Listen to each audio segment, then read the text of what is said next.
Hi there, this is a quick video on how to add a client to Uncat. So you can do that from here in the dashboard or on the client settings page. And you can add a client from QuickBooks Online, Xero, or QuickBooks Desktop. So let's do it for QuickBooks Online. We'll click this Connect to QuickBooks button, and that's going to bring up a page from Intuit. And if you haven't signed in already, it's going to prompt you to sign in. If you are signed in already, then it's going to allow you to select the company that you want to connect.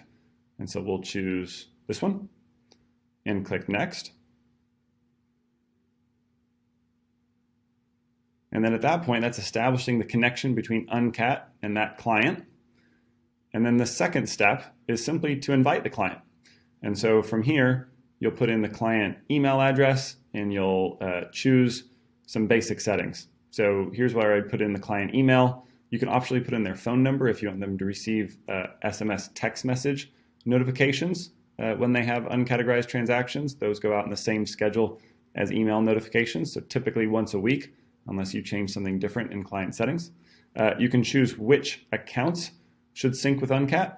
So by default, we've looked for uncategorized expense, uncategorized income, uncategorized asset, ask my accountant, suspense. If you want to remove any of these, just click the X. If you want to add any more accounts, you can choose any from the chart of accounts here. And then lastly, this option gives your client the client superpower. By default, this is off. So by default, we're asking the client for a description and optionally a receipt for transactions. If you turn on superpower, they get a full, basically, accountant or bookkeeper dashboard. And you can then control in client settings which fields they can see, which ones they can update, whether they can categorize transactions or not, and if they can create records inside the accounting platform, inside QuickBooks Online. So totally optional, and we've got videos that describe how to configure that for each client.